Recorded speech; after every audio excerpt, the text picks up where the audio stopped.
They're upgrading our systems and integrating a lot of our old systems. And so sometimes there are programs and stuff that we use on a regular basis that we go to.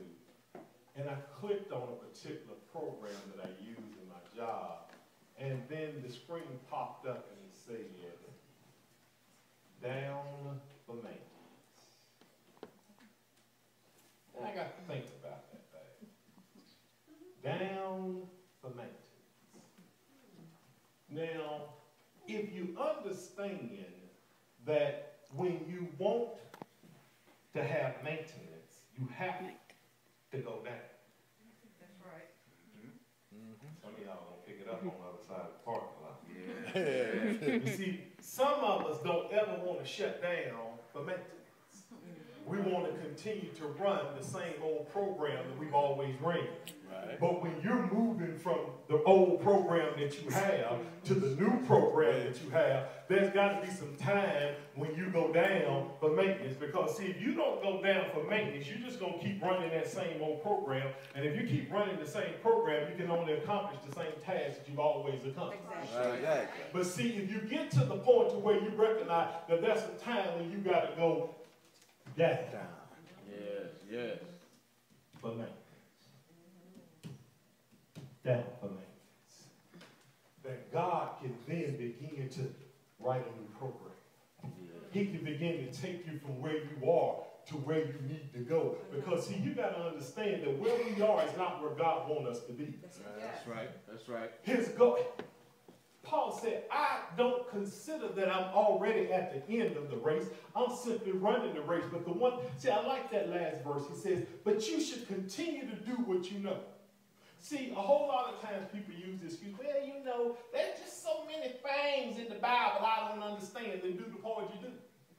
That's right, that's right. See, you don't have to have a full knowledge of the Bible. You don't have to have a theological degree. You don't have to have attended seminary. You don't need to have 15 different certificates showing institutions that you matriculated from in order to be able to understand the Word of God. Because you see, sometimes if you just lay the Bible in your lap and rest your hand on it and say, God, speak to me, God will reveal some things to you. You don't have to have a degree hanging on the wall in order to be able to understand. See, there's some stuff that you just know is right. That's right. Pure and simple. You just know is right. So the part that you do know is the part that you should do, because the Word of God has already said to us that to him who knows to do right and do it not, unto him it is sin. That's right. Paul said, I don't have this thing completely figured out, but this one thing I do is I will hold on to the part that I do know. And I'll keep moving forward toward the goal that I know what the destination is. You can't win a race by turning around, going the opposite direction that you came from. Right. That's right. That's right. You can't do it. Even in sports, if you shoot in the wrong hoop, you don't get the point. Right. Bottom line. You can't go shoot in the opponent's hoop and say, hey, I made the basket. You have to continue to press toward the mark that God has called for us. Yes. Sometimes you have to go down for maintenance. You know, the Bible teaches us that once we have lived this life, then we will be perfected at the resurrection of Christ. That's right. Yes. And I got to thinking about that down for maintenance, and I said, you know, it'd be really cool to have that etched on my tombstone. Down for maintenance.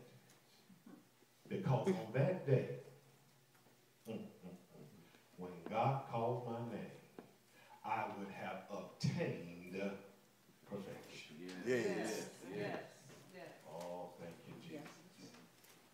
Every one of us has been called to walk in a destiny. Every one of us has been called to walk in a destiny. God has promised each of his children precious gifts. He has promised each and every one of us. He's given each and every one of us instructions. He has destined for us to accomplish something for the sole purpose of taking up space. That's right. That's right. That's not the purpose for his creation. God didn't just create us so that we could say that we are living. Because see, there's some people who are alive, but they're not living. That's See, right. because if you don't have a relationship with God, you're not living. Now, you might be getting up every day. You might be putting your clothes on and going to work, but there's a big difference between existing and living. And I need you to understand that without Christ down on the inside, working on the inside, working on the inside so that what's on the outside will reflect what's on the inside. You're not living. You can go through life, and clearly our society demonstrates to us that simply having possessions does not make life living. We've got people who are existing, and they got money that they don't even know what to do with, but they're not living. That's right. Right. Because when you got to take drugs to lay down at night, and then you got to take drugs to get up in the morning, and then you got to take drugs to keep moving throughout the course of the day, that's not living. Help me, Holy Ghost. Help us. God has not destined that our life be controlled with substances. He has not destined that our life be controlled with despair. He has not destined that our life be controlled with disaster and depression. He has not destined for our life to be controlled by things that are not of Him. That's right. That's right. God, I thank you. The Bible tells us in Isaiah, He will teach us His ways. Yes. So that we may walk in His path. He will teach us His ways so that we will walk in His path. Too many of us are destined to walk in our own path. God has shown us, okay, this is the way.